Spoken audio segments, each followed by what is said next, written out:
Hi ಸ್ನೇಹಿತರೆ, welcome back to my channel. ಹೇಗಿದ್ದೀರಾ? ಚೆನ್ನಾಗಿದ್ದೀರಾ ಅಂತ ಭಾವಿಸ್ತೀನಿ. ನಾವು ಕೂಡ ಚೆನ್ನಾಗಿದ್ದೀವಿ. ನೋಡಿ, ಉದುರಾಗಿ ತರಕಾರಿ ಪಲಾವ್ ಹೇಗೆ ಮಾಡೋದಂತ ರೆಸಿಪಿ ಶೇರ್ ಮಾಡ್ತಾಯಿದ್ದೀನಿ. ತುಂಬ ಸಿಂಪಲ್ ಟಿಪ್ಸು, ತುಂಬ ರುಚಿಯಾಗಿರುತ್ತೆ ಸ್ನೇಹಿತರೆ. ಬನ್ನಿ ನೋಡೋಣ. ಕ್ಯಾರೆಟು, ಬೀನ್ಸು, ಬಟಾಣಿ ಮತ್ತು ಗಡ್ಡೆಕೋಸನ್ನು ತಗೊಂಡಿದ್ದೀನಿ.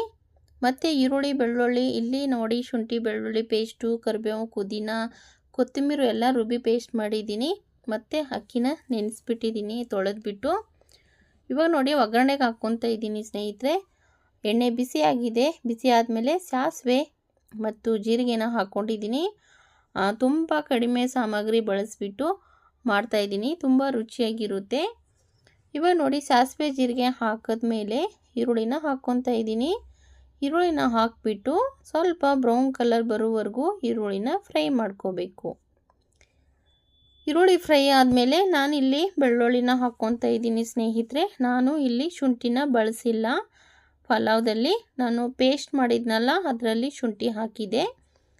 ಈರುಳ್ಳಿ ಬೆಳ್ಳುಳ್ಳಿ ಹಾಕಿದ್ಮೇಲೆ ಕ್ಯಾರೆಟು, ಬೀನ್ಸು, ಬಟಾಣಿ ಮತ್ತು ಗಡ್ಡೆಕೋಸು ಚಿಕ್ಕದಾಗಿ ಪೀಸ್ ಕಟ್ ಮಾಡಿಬಿಟ್ಟು ಚೆನ್ನಾಗಿ 2 ನೀರು ತೊಳೆದ್ಬಿಟ್ಟು ಒಂದು ಪ್ಲೇಟಲ್ಲಿ ಹಾಕ್ಕೊಂಡಿದ್ದೆ. ಇವಾಗ ಎಲ್ಲ ತರಕಾರಿ ಹಾಕಿ ಎಣ್ಣೆಯಲ್ಲಿ ಫ್ರೈನ ಮಾಡ್ಕೊತಾ ಇದ್ದೀನಿ. ಸ್ವಲ್ಪ ಎಣ್ಣೆಯಲ್ಲಿ ಫ್ರೈ ಮಾಡಿದರೆ ಟೇಸ್ಟು ತುಂಬ ರುಚಿಯಾಗಿ ಚೆನ್ನಾಗಿ ಬರುತ್ತೆ ಸ್ನೇಹಿತರೆ. ನೋಡಿ, ಇವಾಗ ಫ್ರೈ ಆಗ್ತಾಯಿದೆ. ಫ್ರೈ ಆದಮೇಲೆ ಅಲ್ಲಿ ಪುದೀನ, ಕೊತ್ತಂಬರಿ, ಹಸಿಮೆಣಸಿನ್ಕಾಯಿ ಮತ್ತು ಸ್ವಲ್ಪ ತೆಂಗಿನಕಾಯಿ ಮತ್ತು ಶುಂಠಿ ಹಾಕಿಬಿಟ್ಟು ಪೇಸ್ಟನ್ನು ಮಾಡಿಕ್ಕಿದೆ ನಾನು ಫ್ರಿಜ್ಜಲ್ಲಿ. ಅದೇ ಪೇಸ್ಟನ್ನು ನಾನು ಬಳಸ್ತಾ ಇದ್ದೀನಿ ಸ್ನೇಹಿತರೆ. ಪುದೀನ, ಕೊತ್ತಂಬರಿ, ಮೆಣಸಿನ್ಕಾಯಿ, ಶುಂಠಿ ಮತ್ತು ತೆಂಗಿನಕಾಯಿ ಇಷ್ಟೇ ಹಾಕಿ ಪೇಸ್ಟನ್ನು ಮಾಡಿಬಿಟ್ಟು ಎಣ್ಣೆಯಲ್ಲಿ ಹಾಕ್ಕೊಂಡಿದ್ದೀನಿ. ಎಣ್ಣೆಯಲ್ಲಿ ಹಾಕಿಬಿಟ್ಟು ಫ್ರೈನ ಮಾಡ್ಕೊತಾ ಇದ್ದೀನಿ. ನೋಡಿ, ಸ್ವಲ್ಪ ಎಣ್ಣೆಯಲ್ಲಿ ಫ್ರೈ ಮಾಡೋದಾದಮೇಲೆ ಸ್ವಲ್ಪ ಅರ್ಶಿನ ಪೌಡ್ರನ್ನ ಬಳಸ್ತಾ ಇದ್ದೀನಿ. ಅರ್ಶಿನ ಪೌಡ್ರ್ ಬಳಸಾದ್ಮೇಲೆ ನಮಗೆ ರುಚಿಗೆ ತಕ್ಕಷ್ಟು ಉಪ್ಪನ್ನು ಹಾಕ್ಕೋಬೋದು. ನಾನಿಲ್ಲಿ ಒಂಚೂರು ಅರ್ಧ ಸ್ಪೂನಷ್ಟು ಗರಂ ಮಸಾಲನ ಬಳಸಿದ್ದೀನಿ. ಗರಂ ಮಸಾಲ ಹಾಕೋದ್ರಿಂದ ಟೇಸ್ಟು ತುಂಬ ಚೆನ್ನಾಗಿರುತ್ತೆ.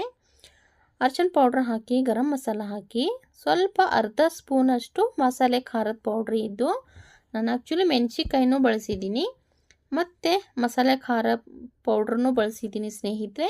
ನೀವು ಬೇಡ ಅಂದರೆ ಖಾರದ ಪೌಡ್ರು ಸ್ಕಿಪ್ ಮಾಡಬಹುದು. ಮತ್ತು ತೊಳೆದಿರುವಂಥ ಅಕ್ಕಿನ ಹಾಕ್ಕೊಂಡು ಎಣ್ಣೆಯಲ್ಲಿ ಚೆನ್ನಾಗಿ ಮಿಕ್ಸ್ ಮಾಡಬೇಕು. ಈ ಥರ ಎಣ್ಣೆಯಲ್ಲಿ ಅಕ್ಕಿನ ತೊಳೆದು ನೆನೆಸ್ಬಿಟ್ಟಿದೆ. ಫ್ರೈ ಚೆನ್ನಾಗಿ ಎಣ್ಣೆಯಲ್ಲಿ ಅಕ್ಕಿನ ಫ್ರೈ ಆದಮೇಲೆ ಅಳತೆ ತಕ್ಕಂತೆ ನೀರನ್ನು ಹಾಕ್ಕೋಬೇಕು ಸ್ನೇಹಿತರೆ.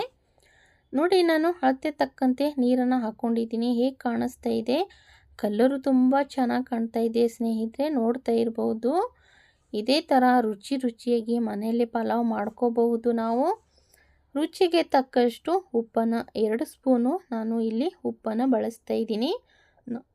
ನಾವು ಎಷ್ಟು ಅಕ್ಕಿ ಬೇಕೋ ಆ ಪ್ರಮಾಣ ನಾವು ಉಪ್ಪನ್ನು ಟೇಸ್ಟ್ ಪ್ರಕಾರ ನೋಡಿಕೊಂಡು ಹಾಕೋಬಹುದು. ಇವಾಗ ನೋಡಿ, ನಾನು ಮುಚ್ಚಿದ್ದೀನಿ.